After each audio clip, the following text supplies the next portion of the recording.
katika nchi yoyote ya kidemokrasia duniani tangu kuumbwa kwa dunia hii, kwenye nchi yoyote ambayo haiamini katika udikteta, kitu muhimu duniani ni maridhiano. Kwa maana ya kwamba hakuna sehemu unaweza ukawa unapata 100% kwenye kila kitu. Lazima kuna give and take, kuna kupata na kukosa. Yani wewe uchukue kidogo na mwenzako achukue kidogo. Ndio maana ya maridhiano. Maridhiano haimaanishi kila mtu achukue 100%, mwingine apate 0. Maridhiano ni kwamba kuna mwingine atachukua kiasi fulani na mwingine atachukua kiasi fulani na kingine kinaweza kikakosekana. Hiyo ndio maana ya maridhiano. Ndugu zangu, hata kabla ya hizi serikali tulizo nazo, kwa Waislamu mnafahamu, tatoa mfano kwa Waislamu ili niweze kueleweka. Wakati Mtume Muhammad SAW alipokuwa bado yuko duniani, aliwahi kuingia mkataba unaitwa Hudaybiyah. Kwenye mkataba huo wa Hudaybiyah ambao aliingia yeye kwa niaba ya Waislamu zidi ya Makuraish kule Maka, ambao ilikuwa na nia ya kuhakikisha Waislamu wanaenda umra, alikubali baadhi ya vitu ambavyo kwa hali ya kawaida asingeweza kuvikubali. Kwenye ule mkataba, kabla ya kusaini, moja ya vigezo ambavyo vilikuwemo, mkataba ulikuwa umeandikwa kwenye sehemu ya mkataba, kuna maneno yalikuwa yameandikwa Bismillahirrahmanirrahim, na kuna sehemu palikuwa pameandikwa Muhammad Rasulullah, ambayo ni maneno yanayosema kwa dini ya Kiislamu kwamba Mungu ni mwenye rehema na nini? Kwa jina la Mwenyezi Mungu mwenye rehema na anaye rehemu. Lakini pia kwamba Muhammad ni mjumbe wa nani? Wa Mwenyezi Mungu. Lakini kwenye kutaka kukubaliana na mkataba ule ili Waislamu waweze kuruhusiwa kwenda umra, alikubali kuyafuta kwa muda yale maneno kwenye mkataba. Ndio maana ya maridhiano. Tunaelewana ndugu zangu? Kwa nini alifanya hivyo? Ni kwa sababu alikuwa anataka amani na alikuwa anataka kufanikisha malengo ya Waislamu kwenda umra. Sasa katika nchi yetu tunasema ni nchi ya kidemokrasia. Ukisoma ibara ya 3 ya katiba yetu, ninaomba niisome ili watu wote muweze kusikia na muone tunachokisema kama ni sawa au si sawa. Inasema Jamhuri ya Muungano ni nchi ya kidemokrasia na ya kijamaa isiyokuwa na dini yenye kufuata mfumo wa vyama vingi vya siasa.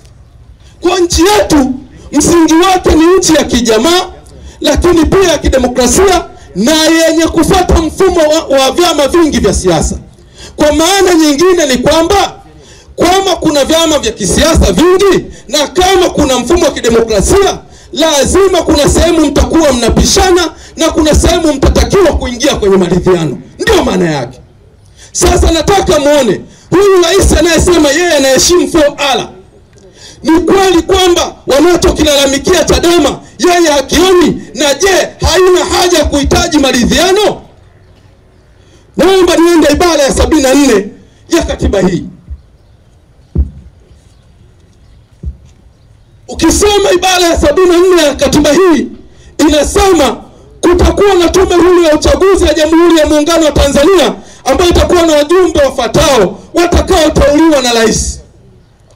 Inasema mwenyekiti ambaye atateuliwa na rais, makamu mwenyekiti na wajumbe wengine. Ibara ya 74.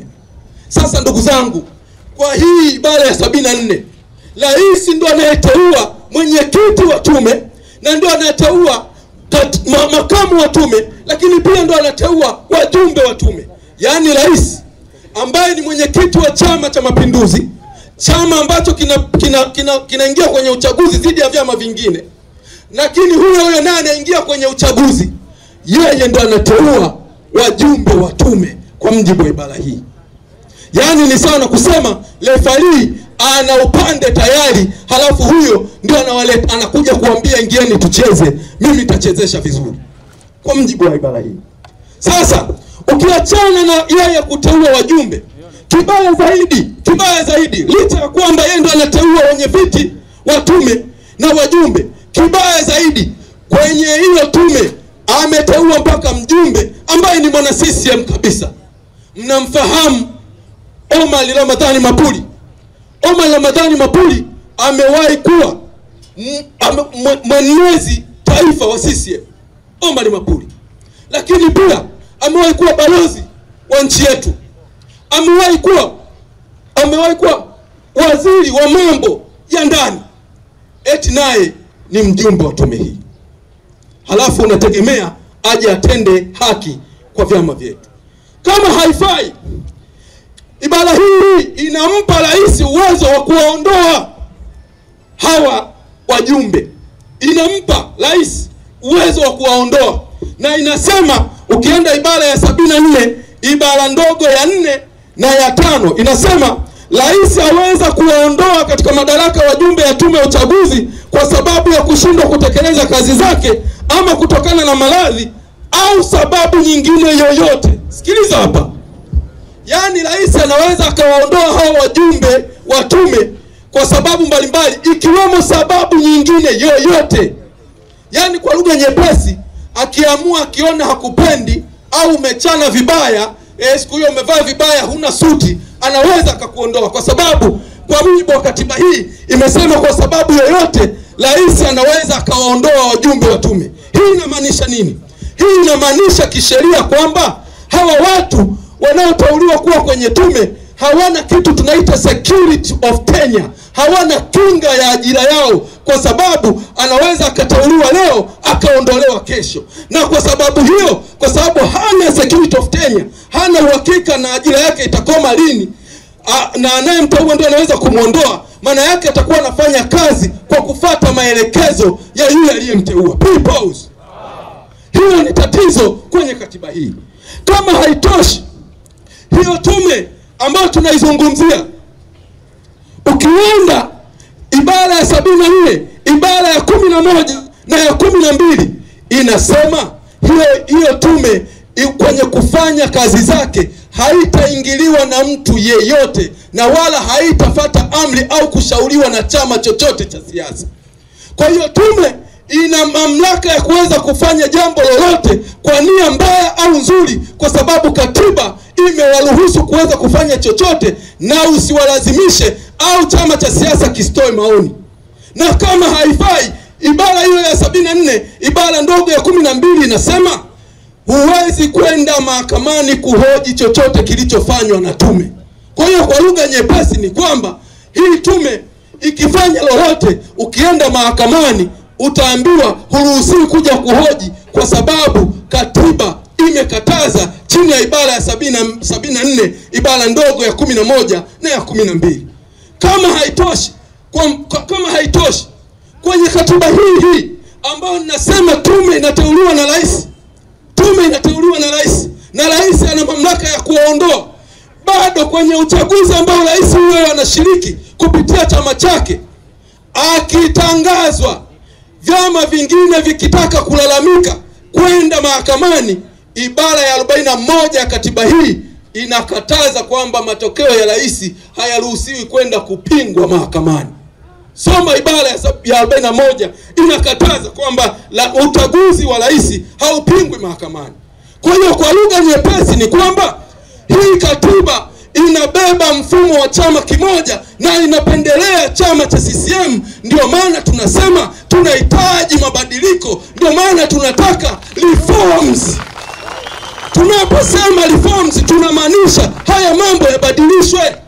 Hiyo nimezungumzia tume. Vipi kuhusu wakurugenzi ambao mnafahamu wakurugenzi wa wilaya na halmashauri zetu wengi ni makada wa CCM? Wapo waliokuwa wanashiriki uchaguzi kama wabunge, wakikosa wanapewa ukurugenzi. Uongo? Halafu hao ndio waje kusimamia uchaguzi ambao Chadema itashiriki. Ndio maana tunasema tunahitaji reforms. Na rais alisema wakati anaanzisha 4 hours kwamba moja ya kitu muhimu kwake itakuwa ni reforms. Halafu tunasema reform wanazikataa. Anasema tunaposema kutakuwepo na reconciliation, tunasema hii irekebishwe, yeye haoni kama kuna huo muhimu.